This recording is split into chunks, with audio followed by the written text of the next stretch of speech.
अस्सलाम वालेकुम। आज का हमारा टॉपिक है पार्ट्स ऑफ स्पीच। सबसे पहले हम पार्ट ऑफ स्पीच को डिफ़ाइन करते हैं, इसके बाद एग्जाम्पल के ज़रिए हम समझते हैं। तो डिफिनीशन कुछ यूँ है, English words are divided into categories on the basis of their use और on the basis of their function in a sentence. These categories or these groups of words are collectively called parts of speech। क्या मतलब है इस definition का? इसका मतलब यह है कि इंग्लिश के जितने भी वर्ड्स हैं हमने उन वर्ड्स के ग्रुप्स बनाए हैं, हमने उन वर्ड्स को ग्रुप्स में डिवाइड किया है और वर्ड्स के उन ग्रुप्स को हम कलेक्टिवली नाम देते हैं पार्ट्स ऑफ स्पीच। क्या मतलब है इसका? यानी इंग्लिश लैंग्वेज में जितने भी वर्ड्स यूज़ होते हैं उन तमाम वर्ड्स के मुख्तलिफ ग्रुप्स बने हैं और उन ग्रुप्स का नाम क्या है? Parts of speech. तो इसका मतलब यह है कि पार्ट्स ऑफ स्पीच जो है ये असल में क्या है? ग्रुप्स ऑफ वर्ड्स और वर्ड्स। यानी पार्ट ऑफ स्पीच और कुछ नहीं है बल्कि क्या है? वर्ड्स है या ग्रुप ऑफ वर्ड्स है। ठीक है, तो there are 8 parts of speech in English. English में हम 8 पार्ट ऑफ स्पीच पढ़ते हैं, यानी there are 8 groups of words in English. बाज़ ग्रामर के बुक्स जो है उसके मुताबिक जो है वो इंग्लिश के वर्ड्स या इंग्लिश के जो पार्ट ऑफ स्पीच है वो 7 है, बाज़ के मुताबिक 9 है, लेकिन अक्सर जो ग्रामर के बुक्स है वो कहते हैं कि पार्ट ऑफ स्पीच कितने हैं? 8, यानी तादाद उनकी 8 है। तो इसका मतलब यह है कि हमारे पास इंग्लिश के जितने भी वर्ड्स हैं उनको हमने डिवाइड किया है 8 ग्रुप्स में। अब इस एग्जांपल को समझने से पहले ये एक चीज़ जहन में रखें कि दुनिया में जितनी भी लैंग्वेजेस है पहले लैंग्वेज आती है, बाद में उसके रूल्स बनते हैं। तो बिल्कुल इसी तरह सबसे पहले इंग्लिश आई है, यानी इंग्लिश की वजूद बनी है, इसके बाद इंग्लिश के रूल्स बने हैं। अब सपोज़ ये जो बॉक्स है ये हमारे पास क्या है? लैंग्वेज है। अब ये मैं आपको क्या समझा रहा हूँ? आपको मैं ये समझा रहा हूँ कि ये जो हम कहते हैं कि different groups of words are there in English, ये ग्रुप्स हमने जो बनाए हैं on the basis of their function, on the basis of their use, ये हमने किस बुनियाद पे बनाए हैं, किस तरह इस फंक्शन या यूज़, तो इस चीज़ को समझे। तो ये हमारे पास यूँ समझे कि ये हमारे पास इंग्लिश लैंग्वेज है और इसके यानी ये बॉक्स जो है ये इंग्लिश लैंग्वेज और उसके अंदर जितने भी ये आपको जो डॉट्स नज़र आते हैं ये हमारे पास क्या है? वर्ड्स है। अभी यानी इस सूरत में अभी ग्रुप्स नहीं बने। अभी हम ग्रुप्स किस तरह बनाते हैं या ग्रामेरियंस ने ग्रुप्स किस तरह बनाए हैं, तो ये एक रफ सा एग्जाम्पल है लेकिन आपको समझ आ जाएगी। तो सबसे पहले जब इंग्लिश लैंग्वेज जो है वो बनी, वजूद में आई, तो जब उनके स्पेशलिस्ट जो थे जिसको हम ग्रामेरियंस बोलते हैं या लिंग्विस्ट्स बोलते हैं, तो इन्होंने जब देखा कि इसमें हमारे पास ऐसे वर्ड्स है कि इनका सेंटेंस में एक ही फंक्शन है और वो फंक्शन क्या है? These words are use as the name of something. यानी हमारे पास ऐसे वर्ड्स है इंग्लिश लैंग्वेज में कि वो किसी चीज़ की नाम के तौर पर इस्तेमाल होते हैं, किसी चीज़ का नाम होते हैं, उसका बस सिर्फ एक ही फंक्शन है। तो इन्होंने उन वर्ड्स को इस लैंग्वेज में से निकाल के अलग उनका एक ग्रुप बनाया जिनको नाम दिया गया नाउन। इसके बाद ग्रामेरियंस ने इन्हीं वर्ड्स में एक और तरह के वर्ड्स देखे और उन वर्ड्स का क्या फंक्शन था किसी सेंटेंस में? To replace a noun. यानी उनको ऐसे वर्ड्स मिले लैंग्वेज के अंदर कि वो नाउन को रिप्लेस करते थे, सेंटेंस में नाउन की जगह आते थे, उनका ये फंक्शन था। तो वो तमाम वर्ड्स जो नाउन को रिप्लेस करते थे इनको इन्होंने नाम दिया pronoun. Noun words which name something, pronoun group of words are the part of speech which replace a noun या which take place of a noun. इसके बाद कुछ और वर्ड्स थे इस लैंग्वेज के अंदर, उनका एक ही फंक्शन था, to add something to the meaning of a noun and pronoun. यानी उनको एक कुछ ऐसे वर्ड्स लैंग्वेज के अंदर मिल गए कि उनका एक ही फंक्शन था कि किसी नाउन या प्रोनाउन की मीनिंग में इजाफा करे, उसकी मीनिंग में कुछ ऐड करे। तो उन वर्ड्स को भी अलग कर दिया और उनको नाम दिया गया एडजेक्टिव।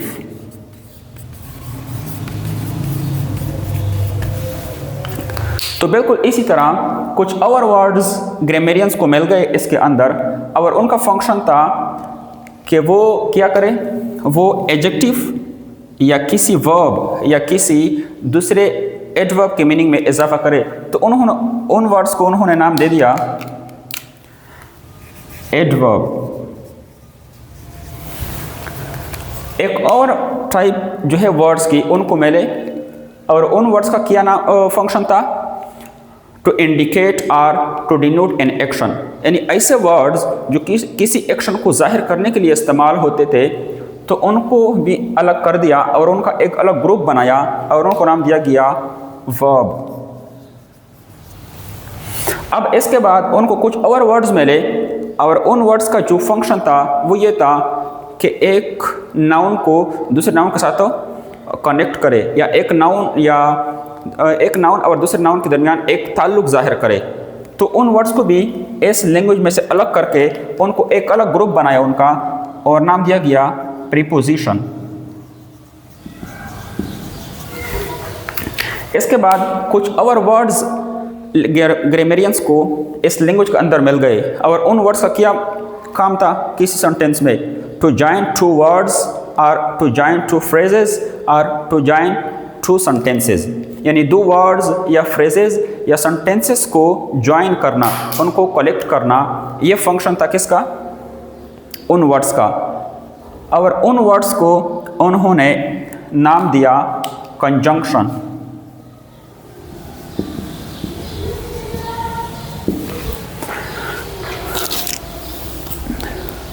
तो इसी तरह ये एक और ग्रुप बन गया। अब कुछ और वर्ड्स उनको इस लैंग्वेज के अंदर नज़र आए, और उन वर्ड्स का कुछ खास फंक्शन तो नहीं था, न सेंटेंस में कोई उनका कुछ वर्ड्स को चेंज करना था, बल्कि सिर्फ फीलिंग्स और इमोशंस को जाहिर करने के लिए उनका इस्तेमाल था। और फिर उनको भी इस लैंग्वेज में से अलग करके एक अलग ग्रुप बनाया और उसको नाम दिया गया इंटरजेक्शन।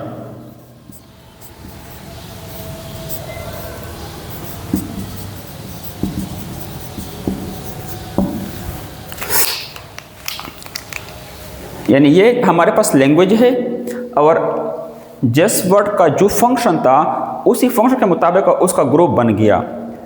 जिस तरह नाउन प्रोनाउन का जो फंक्शन था उसी मुताबिक उसका ग्रुप, इसी तरह adjective, adverb, verb, preposition, conjunction, interjection.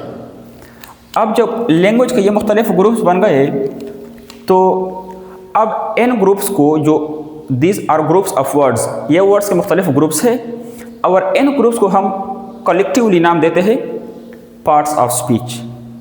उम्मीद है ये क्लियर हो गया होगा आपके लिए। अब जो है जो हमारे पास 8 पार्ट्स ऑफ स्पीच है, noun, pronoun, adjective, adverb, verb, preposition, conjunction, interjection, हम अब एक एक को पढ़ेंगे और समझेंगे। तो पार्ट ऑफ स्पीच में हम सबसे पहले नंबर पर जो पढ़ते हैं वो है नाउन। अब नाउन क्या है? Noun is a word used as the name of a person, place, thing, idea और इमोशन। यानी नाउन जो है वो एक वर्ड है या एक पार्ट्स ऑफ स्पीच है, क्योंकि पार्ट ऑफ स्पीच भी असल में क्या है, ग्रुप्स ऑफ वर्ड्स। तो नाउन एक वर्ड है जो इस्तेमाल होता है as the name of a person, place, thing और आइडिया। या सिंपली हम नाउन को के दूसरी तरह हम कह सकते हैं कि noun is a naming word, means any word which is used as the name of something is called a noun. For example, boy, teacher, Jamil. These three are nouns or these are persons. तो boy, teacher और Jamil ये तीनों noun है और persons के यानी persons के नाम के लिए इस्तेमाल होता है। दूसरा प्लेस, इस्लामाबाद, न्यूयॉर्क। अब ये जो है दोनों नाउन है और किस चीज़ के नाम है? Place. Thing, book, cat, mountain. These three are nouns which are used as the name of things. Idea or emotion, happiness, religion, democracy, joy, etc. anger, ये सारे जो हमारे पास ये हमारे पास इमोशंस में आते हैं। ये आइडिया, फॉर एग्जांपल डेमोक्रेसी, ये हमारे पास क्या है, ये एक आइडिया है या एक सिस्टम है। तो हम यानी ये हमारे पास क्या है, नाउन्स है, because these all these words are used as the name of something. दूसरे नंबर पे हमारे पास जो आता है वो है प्रोनाउन। प्रोनाउन क्या है? A pronoun is a word used to replace a noun or used instead of a noun or which takes the place of a noun. Pronoun क्या है? प्रोनाउन वो वर्ड है या वो पार्ट ऑफ स्पीच है जो नाउन की जगह इस्तेमाल होता है या नाउन की जगह ले लेता है। For example, Ali is a good person, he is my friend. अब यहाँ पे जो फर्स्ट सेंटेंस है Ali is a good person और जो दूसरा सेंटेंस है ही इज़ माई फ्रेंड। अब ये जो वर्ड है ही, ये किसकी तरफ इशारा है? अली की तरफ। यानी इस अली को रिप्लेस किया है इस वर्ड ही ने। अब यही जो है it is a pronoun because he replaces the word Ali which is noun. तो the word or the part of speech which replaces a noun is called a pronoun। हमारे पास जो कॉमन प्रोनाउन है he, she, we, you, they etc. बाद में हम पूरी details एक एक को पढ़ेंगे। इसमें और भी बहुत से टाइप्स है, लेकिन हमारे पास ये जो है कॉमन प्रोनाउंस है। इसके बाद जो है हमारे पास आता है एडजेक्टिव। अब एडजेक्टिव क्या है? An adjective is a word used to modify or to qualify a noun or pronoun। और एडजेक्टिव को हम इस तरह भी डिफाइन कर सकते हैं कि an adjective is a word which adds something to the meaning of a noun or a pronoun। लेकिन यहाँ पे जो दो वर्ड्स है used to modify and qualify। qualify को पहले समझे। qualify का मतलब होता है कि नाउन एडजेक्टिव जो है वो किसी नाउन या प्रोनाउन के मीनिंग में इजाफा करती है या उसको कोई क्वालिटी देती है। दूसरा जो वर्ड है मॉडिफाई। Modify means change. अब ये किस तरह का चेंज है, अब मैं आपको समझाता हूँ। अब पहले इसको समझे। Shaheer is a student.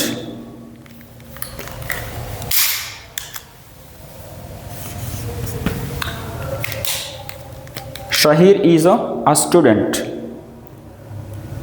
Shaheer is a good student. अब ये जो जुमला है शहीर इज़ अ स्टूडेंट, यहाँ पे जो वर्ड है स्टूडेंट ये नाउन है और ये मतलब यहाँ पे कोई एडजेक्टिव का इस्तेमाल नहीं है। लेकिन जब हम कहते हैं कि Shaheer is a good student, अब ये जो वर्ड है गुड, ये हमारे पास क्या है? एडजेक्टिव है। और ये गुड जो है ये मॉडिफाई करता है इस नाउन को या इस नाउन को क्वालिटी देती है, यानी क्वालिफाई। अब यहाँ पे जो दूसरा जो वर्ड है मॉडिफाई। मॉडिफाई का ये मतलब होता है कि इस नाउन या प्रोनाउन की मीनिंग को चेंज करता है और एक ख़ास करता है। किस तरह? अगर मैं कहता हूँ this is a board, clear. लेकिन अगर मैं कहता हूँ कि this is a white board, अब ये जो वर्ड है वाइट, ये it is an adjective. White जो है ये एक एडजेक्टिव है और ये क्या करती है? इस बोर्ड को मॉडिफाई करती है। क्या मतलब मॉडिफाई करती है? जब मैंने कहा कि this is a white board, this is a white board, इसका मतलब यह है कि this is not a black board, this is not a red board, this is not a blue board. क्यों? क्योंकि ये जो वर्ड मैंने इस्तेमाल किया ना वाइट, इस वाइट वर्ड ने बाकी जो हमारे पास कलर्स है उन सब कलर्स को यानी ख़त्म कर दिया। यानी जब आप कहते हैं वाइट बोर्ड, इट मीन्स कि this board is only and only white, not blue, red और ग्रीन और ब्लैक। क्लियर? तो ये हमारे पास है एडजेक्टिव। इन सब को इंशाल्लाह हम पूरी डिटेल से पढ़ेंगे, लेकिन एज ए होल पहले इसको समझते हैं, फिर एक एक को डिटेल से पढ़ेंगे। हमारे पास जो चौथे नंबर पर आता है वो है वर्ब। अब वर्ब क्या है? अब verb a word which indicates an action or state of being is called a verb। verb क्या है? verb भी एक word है या एक part of speech है जो दो तरह के काम करते हैं। indicate or denote an action एक एक्शन को डिनोट करता है, जाहिर करता है, या एक्शन को जाहिर करने के लिए जो वर्ड इस्तेमाल होता है वो क्या कहलाता है? वर्ब या state of being. State of being का मतलब होता है यानी होने की हालत। अब इंसान जिस हालत में है उसको जाहिर करने के लिए भी वर्ब इस्तेमाल होता है। फॉर एग्जांपल, अगर मैं कहता हूँ I am eating the meal, अब ये एक एक्शन है ईटिंग, तो यहाँ पे ये जो वर्ड है ईटिंग ये भी एक वर्ब है, लेकिन यहाँ पे किस चीज़ के लिए इस्तेमाल होता है? To denote an action. लेकिन अगर मैं कहता हूँ ही इज़ एट होम, यानी उसकी जो हालत है वो किस तरह है, यानी घर पर है, तो यहाँ पे जो वर्ड है इज़, ये उसकी हालत जाहिर करता है कि वो किस हालत में है या किस स्टेट में है। तो ये जो वर्ड है इज़, ये भी हमारे पास क्या है? एक वर्ब है, लेकिन यहाँ पे वो इस्तेमाल होता है is to denote the state of being. या अगर मैं कहूँ कि I am glad today, I am glad today, अब यहाँ पे जो वर्ड है एम, ये मेरा जो स्टेट है, स्टेट ऑफ बीइंग, इसको जाहिर करता है कि मैं किस हालत में हूँ? ग्लैड। तो यहाँ पे जो वर्ड है एम, ये भी हमारे पास क्या है? एक वर्ब है। जो अच्छा यहाँ पे जो है हम जब बात करते हैं ना एक्शन, अब ये एक्शन दो तरह से हो सकता है। ये एक्शन फिजिकल भी हो सकती है और मेंटल भी। अब फिजिकल एक्शन के लिए जो वर्ब्स आते हैं, for example play, jump, cut, hit etcetera. और मेंटल एक्शन जो है इसके लिए भी मुख्तलिफ वर्ब्स आते हैं, फॉर एग्जांपल थिंक, कंसीडर और प्लान एट्सेट्रा। तो ये जो है जितनी भी ये हमारे पास पार्ट्स ऑफ स्पीच है, ये building blocks, these are the building blocks of a language. अगर आपके पास ये इनकी समझ आपको आती है और आपके पास ये वोकैबुलरी की सूरत में भी मौजूद है, तो आप आसानी के साथ एक लैंग्वेज सीख सकते हैं। 5वें नंबर पर हमारे पास है एडवर्ब। अब एडवर्ब क्या है? An adverb is a word used to modify the meaning of an adjective, verb और अनदर एडवर्ब। यानी हमारे पास जो एडवर्ब है वो क्या है? ये एक वर्ड है या एक पार्ट ऑफ स्पीच है जो मॉडिफाई करती हैं, जो यानी मीनिंग में इजाफा करती है किस चीज़ के? Of an adjective, a verb और another adverb. For example, he runs slowly. अब यहाँ पे जो वर्ड है स्लोली, ये एक एडवर्ब है जो ये जो वर्ब है ना रन्स, इसकी मीनिंग में इजाफा करती है। यानी ही रन्स, किस तरह वो यानी वो दौड़ता है, किस तरह दौड़ता है? स्लोली। ही रन्स क्विकली, ये सारे हमारे पास क्या है? Adverbs. He runs very slowly. अब इस सेंटेंस में हमने पढ़ा कि स्लोली जो है हमारे पास क्या है? एडवर्ब है। अब यहाँ पे स्लोली से पहले एक और वर्ड आया है वेरी, यानी अब इस वर्ड यानी वेरी जो वर्ड है इसने दोबारा एक और वर्ड स्लोली जो एक एडवर्ब है ऑलरेडी, उसकी मीनिंग में इजाफा किया, तो ये वेरी जो है ये भी क्या है? एक एडवर्ब है। इसके अलावा Ali is a very good boy. अब यहाँ पे हमें पता है कि ये जो वर्ड है गुड, ये एक एडजेक्टिव है और गुड की मीनिंग में इजाफा किया है किसने? वेरी। अब ये जो वर्ड है वेरी, ये एक एडवर्ब है जो कि इस एडजेक्टिव के मीनिंग में इजाफा करती है। इसके अलावा हमारे पास 6 नंबर पर आता है प्रीपोजिशन। प्रीपोजिशन क्या है? प्रीपोजिशन इज़ अ वर्ड और preposition is a part of speech that shows the relationship between a noun or pronoun and other words in a sentence. Preposition क्या है? ये वो वर्ड या ये वो पार्ट ऑफ स्पीच है जो एक सेंटेंस में नाउन और प्रोनाउन या नाउन और प्रोनाउन के अलावा दूसरे वर्ड्स के साथ वर्ड्स के दरमियान एक ताल्लुक़ ज़ाहिर करता है। फॉर एग्जांपल, अब अगर मैं कहता हूँ कि the book is on the table, अब यहाँ पे बुक और टेबल के बीच में एक कनेक्शन, एक रिलेशनशिप ज़ाहिर करने के लिए एक वर्ड आया है ऑन, जो कि एक प्रीपोजिशन है। अब किस तरह कनेक्शन है ये? अगर मैं कहता हूँ the book is on the table, what is on the table? The book is on the table, यानी बुक किधर है? टेबल के ऊपर। टेबल के ऊपर क्या है? बुक है, यानी एक चीज़ टेबल के ऊपर है और टेबल के ऊपर एक चीज़ है, यानी टेबल और उस चीज़ के दरमियान एक कनेक्शन बताने के लिए एक वर्ड यूज़ होता है यहाँ पे, जो कि प्रीपोजिशन कहलाता है। इसके अलावा और भी हमारे पास बहुत से प्रीपोजिशंस हैं जो इंशाल्लाह आने वाले वीडियो में हम डिटेल से पढ़ेंगे। For example on, at, along, beside etcetera. इसके बाद हमारे पास है कंजंक्शन। कंजंक्शन क्या है? Conjunction is a word used to join two words, phrases और सेंटेंसेस। यानी कंजंक्शन में हमारे पास क्या है? वर्ड्स होते हैं या पार्ट ऑफ स्पीच होते हैं जो जॉइन करते हैं, जो मिलाते हैं टू वर्ड्स को या फ्रेजेस या sentences. For example Ali and Aamir. अब अली और आमिर के बीच में जो वर्ड आया है एंड, अब अली एक वर्ड है, आमिर भी एक वर्ड है, और इन दोनों वर्ड्स को मिलाने के लिए एक तीसरा वर्ड आया है विच इज़ कॉल्ड कंजंक्शन। तो इस एग्जांपल में अली एंड आमिर, ये जो एंड है ये क्या करता है? Join two words. दूसरा जो एग्जांपल है I went to university and to the park. अब यहाँ पे टू फ्रेजेस को मिलाने के लिए ये वर्ड एंड आया है, यानी टू द यूनिवर्सिटी और टू द पार्क। ये दो डिफरेंट फ्रेजेस है और इन फ्रेज को ज्वाइन किया है किसने? एंड ने, जो कि किया है एक कंजंक्शन है।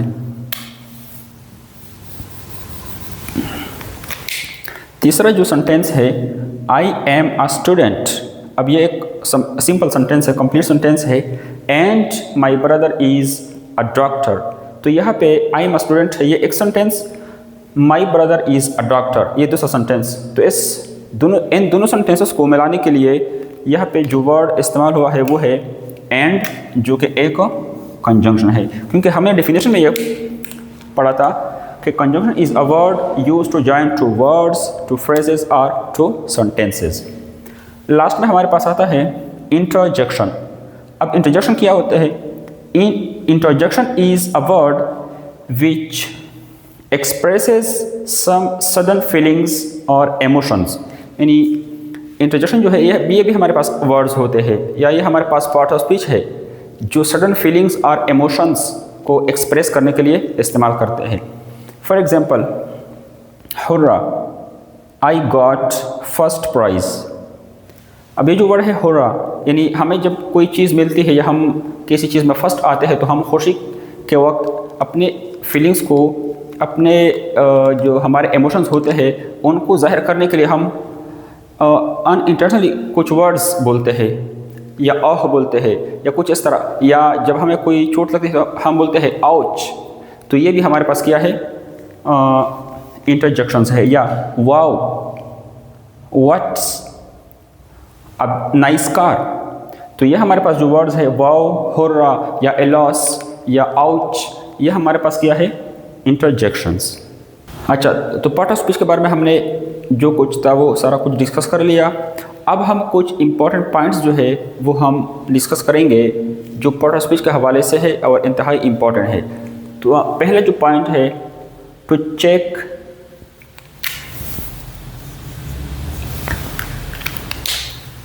a word whether it is a noun or not, use articles and possessive pronouns। अगर आपने ये देखना हो कि एक वर्ड जो है वो नाउन है या नहीं है तो किस तरह आप चेक करेंगे? तो आप उस वर्ड से पहले आर्टिकल्स यानी ए, एन और द या दी ये आपने पुट करना है या आपने पुट करना है possessive pronouns. For example my, his, her और योर ये पुट करना है। फॉर एग्जांपल मैं एक सिंपल मिसाल देता हूँ आर्टिकल्स का। फॉर एग्जांपल एक वर्ड है बुक। अब अगर आपको ये नहीं पता कि ये नाउन है या नहीं है तो आप बुक से पहले वर्ड यूज़ करो articles. For example the book या अ बुक। और फॉर एग्जांपल एक वर्ड है अम्ब्रेला तो आप यूज़ कर सकते हैं एन अम्ब्रेला, एन ऑरेंज। अगर कोई वर्ड एन पार्टिकल्स को आर्टिकल्स को ए, एन और द, अगर कोई वर्ड इन तीनों को एक्सेप्ट करता है तो इसका मतलब यह है कि यह क्या है? नाउन है। या आप उससे पहले पोजेसिव प्रोनाउंस यूज़ कर सकते हैं। फॉर एग्जांपल हमारे पास दो वर्ड्स है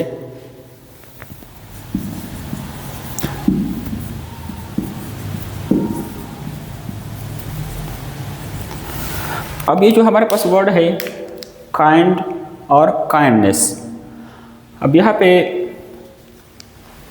हम अगर काइंड को या काइंडनेस को हम ये चेक करना चाहें कि ये वर्ड जो है ये नाउन्स है या नाउन्स नहीं है, तो हम द काइंड या द काइंडनेस इसको यूज़ कर सकते, या अब अगर हम इसको यूज़ नहीं कर सकते तो हम अगर पोजेसिव प्रोनाउंस, फॉर एग्जांपल अगर मैं कहता हूँ माई काइंड, तो माई काइंड तो बिल्कुल गलत आता है, तो मैं कह सकता हूँ कि माई काइंडनेस या योर काइंडनेस या हिज काइंडनेस। अब ये जो वर्ड है काइंडनेस ये पोजेसिव प्रोनाउन को एक्सेप्ट कर रहा है, तो ये हमारे पास क्या है, एक नाउन है। ठीक है, दूसरा जो है हमारे पास एंटीसीडेंट। अभी हमने पार्ट ऑफ स्पीच में जिसकी वजाहत की थी कि प्रोनाउन जो है, pronoun are words which replaces nouns. तो एंटीसीडेंट क्या है, the noun being replaced by a pronoun is called antecedent. जिस नाउन को प्रोनाउन ने रिप्लेस किया है उसे क्या कहते हैं, antecedent. Third, every sentence needs a verb, no sentence can be made without a verb। यानी कोई भी सेंटेंस वर्ब के बगैर नहीं बन सकती। क्लियर, तो हर सेंटेंस में वर्ब जो है वो क्या है, मस्ट है। Fourth one, qualities of a verb. अच्छा, वर्ब जो है ये हम बाद में इंशाल्लाह डिटेल से पढ़ेंगे। वर्ब्स जितने भी है उनके ख़ास क्वालिटीज़ होती है, और उसमें दो इंपॉर्टेंट क्वालिटीज़ है जो हम आने वाले वीडियोज़ में पढ़ेंगे। एक है tense, tense quality of a verb है, और दूसरा वॉइस। अब टेंस आप लोगों को पता होगा जो हम टेंसेस पढ़ते हैं, और वॉइस भी एक्टिव वॉइस और पैसिव वॉइस, ये हम पूरे तफसील से पढ़ेंगे। लेकिन सिर्फ इतना समझे कि ये टेंस और वॉइस जो है, this two are qualities of a verb. Fifth, if a preposition does not have a noun or pronoun after it, it is generally not a preposition, it is being used as an adverb। कि अगर किसी preposition के बाद noun या pronoun नहीं आता तो ये preposition जो है ये असल में preposition नहीं है बल्कि एक adverb के तौर पर इस्तेमाल हुआ है। For example, I am going inside the house। अब यहाँ पे जो preposition है inside, अब इनसाइड प्रीपोजिशन है और उसके बाद द हाउस एक नाउन का यूज़ हुआ है, यानी नाउन इसके बाद आया है, तो यहाँ पे जो वर्ड है इनसाइड ये क्या है, इज़ अ प्रीपोजिशन इस्तेमाल हुआ है। लेकिन इस दूसरे सेंटेंस में आई एम गोइंग इनसाइड, यानी इनसाइड के बाद कोई नाउन या प्रोनाउन इस्तेमाल नहीं हुआ, तो इस सेंटेंस में ये जो वर्ड है इनसाइड ये प्रीपोजिशन नहीं है बल्कि ये क्या है, it has been used as an adverb।